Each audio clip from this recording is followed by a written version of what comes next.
এই মুহূর্তে চলছে বিপিএল, আর বিপিএল চলাকালীন গরম খবর, বাংলাদেশ দল বিশ্বকাপে ভারতে যাচ্ছে না। বাংলাদেশের ইচ্ছা শ্রীলঙ্কায় গিয়ে বিশ্বকাপের ম্যাচ খেলবে। এসব নিয়ে আলোচনা করতে আমার সঙ্গে আছেন মোহাম্মদ সেকান্দার আলী। আমি সেকান্দার ভাইকে প্রথম প্রশ্নটা করতে চাই, সেকু ভাই, বিশ্বকাপে বাংলাদেশ কি ভারতে যাচ্ছে কি যাচ্ছে না, এটা নিয়ে আপনার কাছে লেটেস্ট কি তথ্য আছে? দেখুন, বাংলাদেশ ক্রিকেট বোর্ড যে চিঠিটা আইসিসিকে দিয়েছে সেটা হলো নিরাপত্তা পরিকল্পনা সম্পর্কে জানতে চেয়েছে, এবং তারা জানতে চেয়েছেন আরেকটা বিষয়, সেটা হলো যে উদ্বেগ প্রকাশ করেছে যে কলকাতায় যে ঘটনাগুলো ঘটছে এবং সেখানে দূতাবাস থেকে শুরু করে মুস্তাফিজকে বাদ দেওয়া আইপিএল থেকে, এইসব বিষয় নিয়ে তারা যে উদ্বেগের জায়গায় রয়েছে সেইটা আইসিসিকে এক্সপ্রেস করেছে। তারা ভারতে খেলতে যাবে না কিংবা বিশ্বকাপ খেলবে না এরকম মন্তব্য করার মতো স্ট্রেংথ বাংলাদেশের ক্রিকেট বোর্ডের নেই। বা বাংলাদেশও যদি বলে যে আজকে আমি ভারতে দল পাঠাবো না বা বিশ্বকাপে দল পাঠাবো না, সেটা হয়তো ব্যাকফায়ার করতে পারে তাদের জন্য। 2016 সালে বোধহয় যতটা মনে পড়ে এখানে অস্ট্রেলিয়া তার দল পাঠায়নি, আইসিসি কিন্তু বিকল্প দল নিয়ে খেলেছে। তো কোনো দল না পাঠালে যদি ভারত বলে আইসিসিকে বা এবং অন্য দেশগুলোকে সমন্বয় করে যদি বলে যে আমি এই দলটা ছাড়াই বিশ্বকাপ আয়োজন করবে এবং বাংলাদেশ না খেলবে, তাহলে কিন্তু একটা লেজগড়ে বরে অবস্থা হয়ে যাবে এবং বাংলাদেশ কিন্তু বিপদে পড়ে যাবে। সেই ক্ষেত্রে বিশ্বকাপ খেলা অনিশ্চয়তার মুখে পড়বে।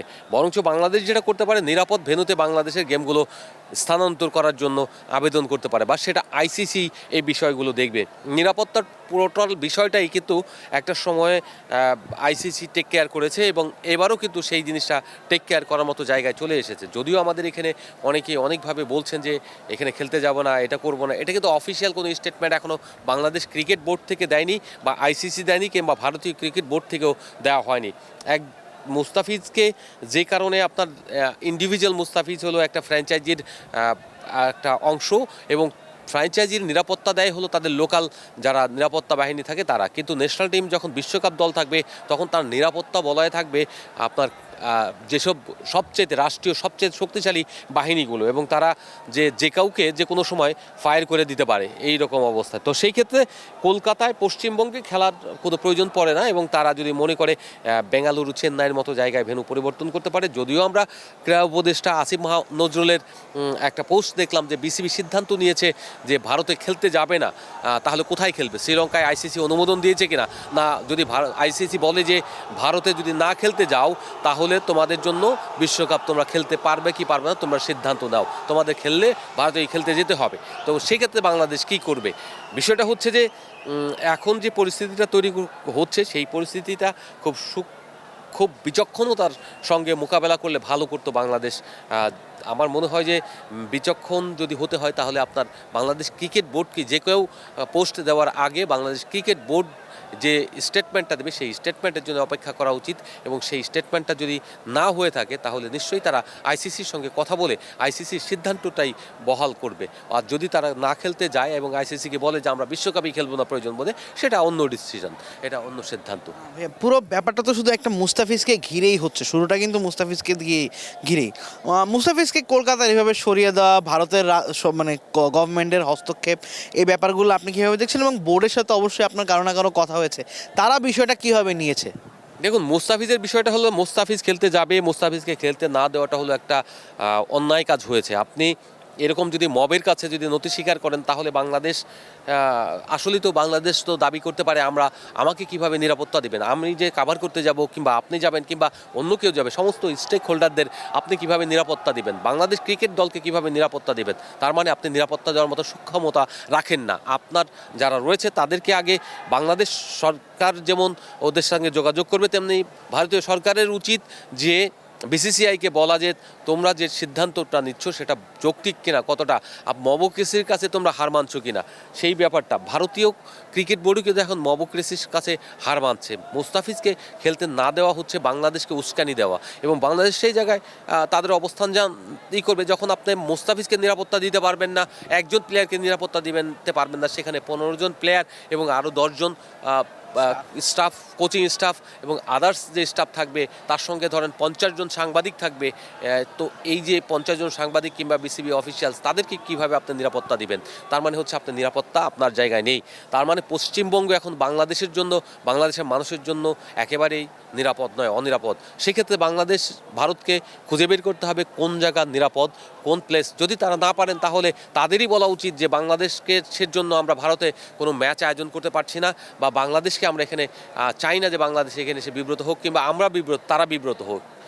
সেই জায়গা থেকে তারা শ্রীলঙ্কায় বাংলাদেশকে অটো নমিনেট করতে পারে, অ্যালোকেট করে দিতে পারে।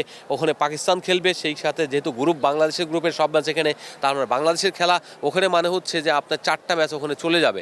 তো 4টা দলকে আবার ট্রাভেল করতে হবে ওখানে, সেক্ষেত্রে আইসিসির খরচগুলো বেড়ে যাবে। ভারতে খেলা, ভারতের পশ্চিমবঙ্গে খেলে, মানে কলকাতায় খেলে আবার ওখানে শ্রীলঙ্কায় যেতে হবে, ট্রাভেলিং এর একটা ব্যাপার চলে আসবে।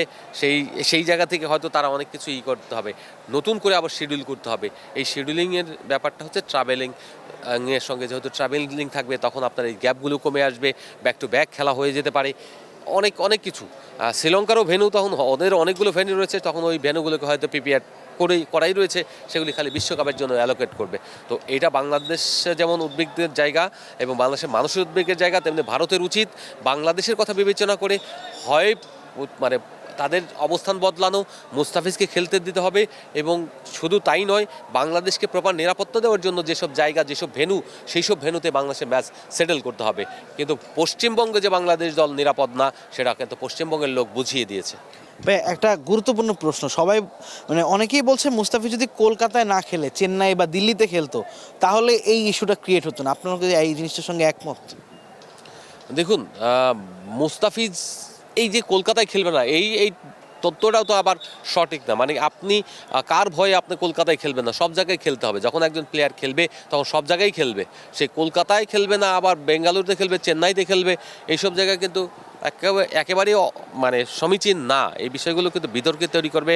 অর্থাৎ আপনি বাছ বিচার করে খেলাবেন, তার মানে তো বাংলাদেশকে ওই জায়গায় যে হামলা হবে না, তার তো নিরাপদ না। তো মুস্তাফিজের যে ব্যাপারটা বললেন আপনি, সেটা হচ্ছে যে কলকাতা বাদ দিয়ে বাকি ভেন্যুতে খেলানোর কথা।